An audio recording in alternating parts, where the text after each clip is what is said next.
Hi guys, this is James Knight from Code of the Natural. Today we're going to talk about a stretch that is going to give you a little bit more height. Again, really impose on what women find attractive in men. Height is one of the big ones that comes up. So are you living up to your potential height, or are you squashing yourself down with bad posture and certain tight muscles?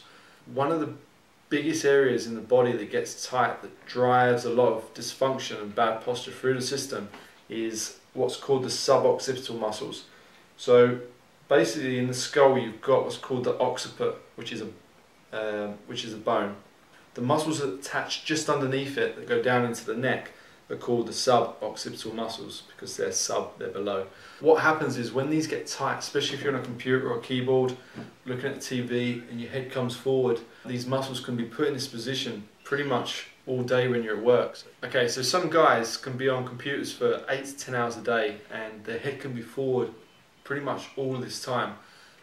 So if you add that up, the accumulation of being in this position is huge. It can have massive impacts on keeping the head in that position. Your body becomes used to it, and therefore your body functions with that head in that position, and the rest of the body compensates to it as well. So we're just going to go for a real quick stretch. The vast majority of you are going to feel a big stretch in this area if you get it right. So the way to do it is you can look at yourself in the mirror as well and just see the height you are standing naturally, and then really get yourself tall. With most of you, you'll find that to get yourself taller, your head's going to go back, and it's going to go, your head will go up at the back as well, because as the head comes down at the back, your head goes forward at the front. So that's the position we want to get ourselves into. So what you can do is you can put your hand just underneath the grooves in the back of the skull, which is where the occiput is. A really cool way actually of checking if you're on the right muscles is these muscles are quite linked with the eyes. So what you can do is you can put your fingers on those muscles and then move your eyes right and left, and you'll find the muscles will twitch. So then you know you're on the right muscles. You're not going to push into them too much, but you're just going to put your hand underneath the groove in the skull at the back, and you get nice and tall. Put your hand on your chin, bring it in, get nice and tall, and then you can go just to the side, and then you can just nod forward. And you should be feeling a bit of a stretch just under here. If you're feeling the stretch elsewhere in the neck, you're not getting it right, and stop.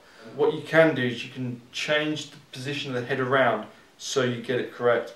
So you get back in that position again, tuck the chin in, get nice and tall, and then you can just go to the side a little bit more. You can rotate and nod until you get a nice little bit of a stretch in those muscles.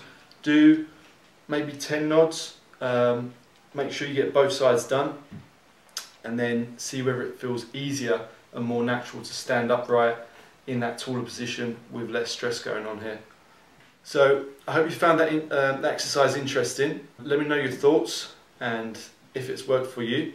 Subscribe to the channel so you don't miss out on any exercises in the future. Follow the blog on codeofthenatural.com, and you can follow us on Facebook and Twitter.